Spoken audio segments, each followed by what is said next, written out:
isso, a gente tá com a nossa colunista aqui, Lorena Vasconcelos. Tudo bem, Lorena? Tudo jóia. Boa tarde, Bárbara. Boa tarde, ouvinte.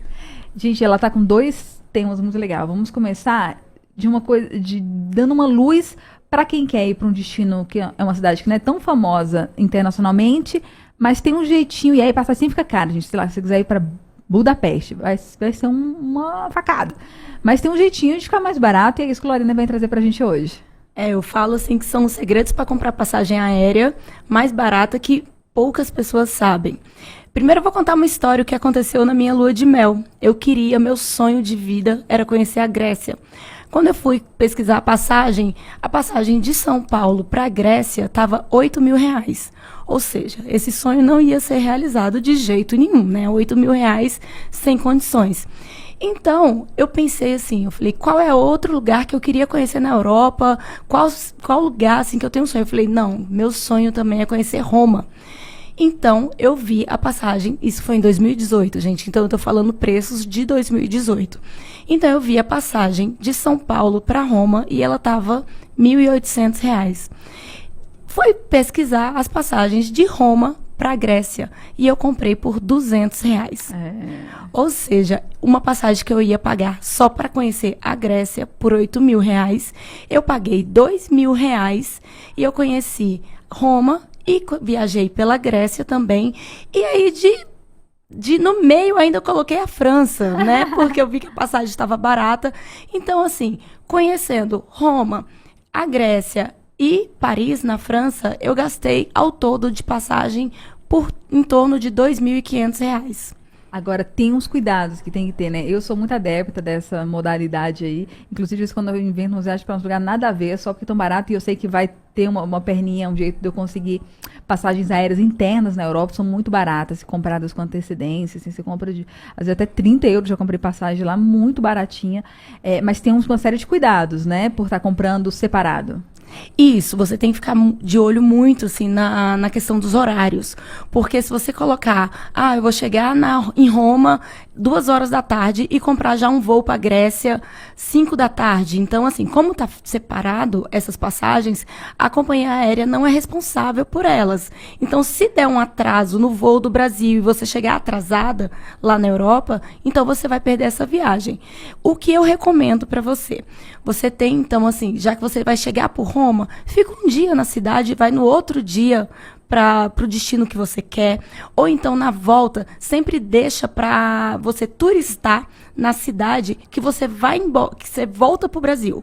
Ou seja, seu último destino é Lisboa. Então, você deixa para pegar e turistar em Lisboa. Deixa ali 3 dias para você ficar em Lisboa, aproveitar a cidade do seu do destino, do voo de volta. Porque aí você não tem erro, você não perde esse voo, você não passa perrengue. Porque passar perrengue, assim, no Brasil já é difícil, então em outros países é mais difícil ainda. Se for um país mais difícil, a gente tem uma... Quem gosta de umas viagens mais diferentonas, né? Eu curto uns destinos não muito convencionais. A gente sabe que a malha aérea em alguns países é muito complicada. A gente foi pro leste europeu, eu e meu marido. Então, assim, a gente tinha que ficar vendo uma dica para sua vídeo, mas se aquela companhia aérea atrasava muito, e o pior, se cancela muito o voo. Porque a gente pega umas empresas aéreas em voos internos que são mais baratas e tal. E aqui até na América do Sul, a gente tá falando muito de Europa e tal, mas a gente pegou muito barato na Viva Colômbia, algumas empresas aéreas aqui na América do Sul são bem contas, são bem baratinhas, são low cost, assim, mas elas têm um nível, às vezes, de atraso, de cancelamento grande. Então, se elas cancelarem, seu voo de volta, o Brasil fica um pouco enrolado. Então, assim, além disso, né, é muito legal que a Ana falou de comprar com um dia para o outro e até fazer isso, checa e você coloca numa pesquisa fácil no Google se essa empresa aérea, se você não conhece, se ela tem muitos atrasos e muitos cancelamentos também, né, Lorena? Isso acontece muito aqui na Argentina também, porque o pessoal vai para Buenos Aires, aí tem uma empresa argentina que faz Bariloche, né, e essa é uma rota comum aqui do pessoal do brasileiro, então elas atrasam um voo de Bariloche para Buenos Aires e a pessoa acaba perdendo o voo de Buenos Aires para o Brasil. E aí é uma nota preta, e ainda vai até acionar outras empresas, assim, você perde o voo e acaba estressando. Férias não é para isso, né? Exatamente. Aí, Babi, eu vou falar algumas portas a gente chama de portas de entrada, portas de saída, que você pode ficar de olho para comprar essas passagens e que nem você falou, não é só a Europa. Tem aqui que Brasil, América do Sul, que é Buenos Aires, Santiago, você consegue, Montevidéu, você consegue comprar e depois ir para onde você quer. Um voo do Brasil para Bariloche é muito mais caro se você pegar um voo do Brasil para Buenos Aires. Você ainda conhece Buenos Aires, vai para Bariloche, depois volta para Buenos Aires e volta para o Brasil. Então, assim, nos Estados Unidos também tem Orlando, tem Miami, Nova York, esses voos são mais baratos. Tem na Ásia, que é Bangkok, Pequim. Singapura também, são voos mais baratos. Então, assim, sempre fica de olho nessas cidades mais famosas, porque tem mais voo e você vai conseguir uma passagem aérea muito mais barata do que que nem você falou, vai para o leste europeu. Eu fui para a Croácia agora, uma passagem daqui para a Croácia... Sem chances. Então, assim, com devidos cuidados, com com horário, principalmente, nas companhias aéreas de menor valor, né, as low cost, você tem que ficar de olho também nas bagagens aéreas, porque... Nossa Senhora, ainda bem que você está lembrando isso. Exatamente, porque muitas vezes o preço de uma passagem é barato, mas quando você vai colocar, se você viajar com muita bagagem, sai muito caro. Então você tem que ficar olhando assim, você calcula um valor para sua viagem e no final ela sai bem mais cara e você fala, meu Deus, o que aconteceu? Fulana de tal foi muito mais barato, por que minha viagem deu cara? É por isso, esses detalhes. Tem muito detalhe, assim, e tem alguns sites. A gente foi para o México. Eu fui para o México com uma empresa aérea low cost saindo dos Estados Unidos. A gente estava nos Estados Unidos, falou assim, tava com o tempo, não estava legal lá, tava um calor danado. Aí a gente viu uma cidade lá no México, pô, vamos lá conhecer que o tempo tá melhor lá na cidade do México. E aí achei uma passagem rapidão, bate e volta, dentro da mesma viagem. Só que assim, a empresa aérea, ela fazia vários esqueminhas assim para te colocar taxa que a gente não... é seguro de não sei o quê, blá blá blá. Era uma empresa que é muito barata, só que quando a gente coloca bagagem, ficava muito cara. Então, e a gente que viaja só com mochilão, mesmo assim, eles queriam cobrar a gente. É diferente do que é bom ficar atento, é diferente do que acontece aqui no Brasil, né? Que você consegue embarcar com aquela malinha de mão. Nessas low cost mesmo, essa mala de mão é cobrada. Então você tem que colocar tudo numa tabelinha mesmo. Assim, quanto é que é o preço por essa empresa aérea, o que ela me dá de direito e qual é o meu perfil de viajante. Se eu preciso carregar uma mala maior, uma mala de mão me resolve, uma mochilinha, como é que você vai se adaptar nesse... Exatamente. Hoje em dia, quando eu viajei agora, essa empresa low cost era R$200 o voo, dessa vez, esse ano, e para eu acrescentar a mala de mão, era R$400. Uau! Muito mais caro do que o voo. Então, assim, você tem que ficar sempre atento a isso. E, às vezes, as pessoas estão viajando cada vez mais com mochila mesmo. Nem leva a mala de mão. Então, as pessoas estão sendo cada vez mais minimalistas. Eu tenho uma amiga que ela viajou uma mala de mão para ela e para o marido. E cada um com a sua mochilinha. Porque acaba que eles só pagaram uma bagagem nisso. Eu faço isso. Então, você tem que adaptar. Agora, assim. com o bebê, eu não sei, né? Como é que vai ser a minha vida. Exatamente. Mas a gente viajou só com um mochilão e vamos nessa, aproveitando essas opções de passagem mais barata. E por falar nisso, a Lorena me trouxe um termo, conversando aqui, que eu não sabia que existia, eu até fazia esse estilo, mas mais uma forma de você economizar. Isso, é um nome chique para uma coisa que é tranquila falar, que é skip leg. O que é? Leg. Você quer comprar uma passagem por um destino que está muito caro.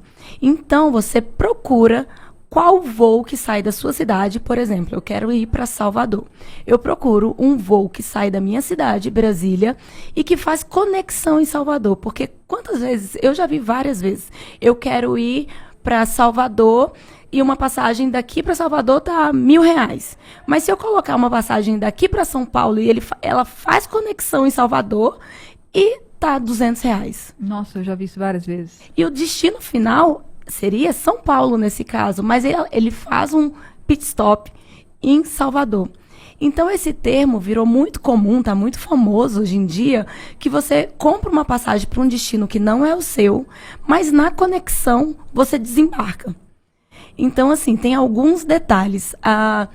Aqui no Brasil, voos nacionais, você tem que viajar com mala de mão, porque senão você vai descer em Salvador e sua mala vai lá para São Paulo. Então não tem como.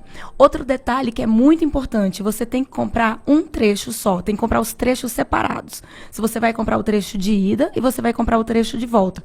Porque se você comprar na mesma passagem o ida e volta, que é o mais natural, o mais normal, se você embarcar e sair nessa perna, você perde o outro trecho. Então, você não vai ter sua passagem de volta. Então, assim, você tem que comprar os trechos separadamente. Então, são 2 detalhes, assim, da bagagem e de comprar os trechos separados. Mas isso foi uma prática muito boa. Até eu tenho uma amiga que ela vai todo ano pro Carnaval de Salvador. E ela descobriu uma rota que vai para Vitória. E Carnaval de Salvador, a passagem é muito cara. Uhum. E tem uma rota que ela descobriu que para em Vitória. Só que faz a conexão em Salvador. Ela desce do avião, curte, assim, uma coisa que ela ia pagar R$2.000, ela paga 500 e vai pro Carnaval. Eu acho isso tão surreal, acontece muito lá fora também. E falava, gente, mas como? Não faz sentido. É porque tem pernas ociosas e que eles querem ocupar. Então, eles tacam o máximo possível, nem que você faça uma conexão ou outra, para você usar aquela rota que está ociosa e justificar aquele aeroporto. Só que é isso, né? A gente acaba tendo umas viagens muito sem noção, que você vai em 2 lugares, voa muito mais e ela tá mais barata do que a outra, assim. Exato. Não faz muito sentido. Então, essa pesquisa vale muito a pena quando você quer economizar e tá com tempo de ficar lá, né? Fazendo diversas simulações até achar uma que caiba com você. Exatamente. Esse tipo de passagem vale a pena muito para questão de alta temporada, né? Natal, Ano Novo, Carnaval, porque os preços são muito altos. Então, essa pesquisa que é um pouco mais detalhada, um pouco mais chatinha, vale a pena porque você vai economizar muito. Eu já economizei várias vezes, já saí, já pulei fora. E ó, não se preocupa, eu falava, que sempre falei, fazer isso, né? Eu dava uma olhada, e aí eu via essas peças mais baratas e eu caía fora. Eu falei, não, uma pessoa falou comigo, né? Uma não, mais de uma. Mas você vai ser penalizado, vai ficar marcado pela empresa, porque você não voou. Eu falei, gente, que viagem. Não, isso é mito, tá? Você não vai ficar marcado pela empresa, a empresa não vai te penalizar, não tem nem como. A não ser, claro, que como a Lorena falou, você na volta, é como você não voou tudo, e você é penalizado. Então eu sempre ligo para saber as regras da empresa, inclusive lá fora, as empresas internacionais. E eles falam, não, se você não voou o último trecho, significa que você não pegou, então você não tem direito a voltar. Aí eu, beleza, então essa aqui baratinha não vai rolar. E fazer essas simulações o tempo inteiro para ver uma que se adequa e que não vá te prejudicar na volta, mas não tem problema, você não vai ficar marcado pela empresa, você vai só economizar se fizer nesse jeitinho que a Lorena falou. Isso. Então, Lorena, gente, ó, Lorena no Mundo, você @ Lorena no Mundo no Instagram. Isso, lá no meu Instagram, Lorena no Mundo, dou dicas de viagem e falo disso, de milhas, de passagem aérea, de destinos, tudo lá um pouquinho. Rola lá. Muito obrigada, Lorena. Obrigada. Trazer esse assunto tão legal pra gente, ainda mais agora, que a gente já voltou das férias de julho e quer programar o próximo Já tá feriado. pensando no final do ano também. Exatamente. Valeu.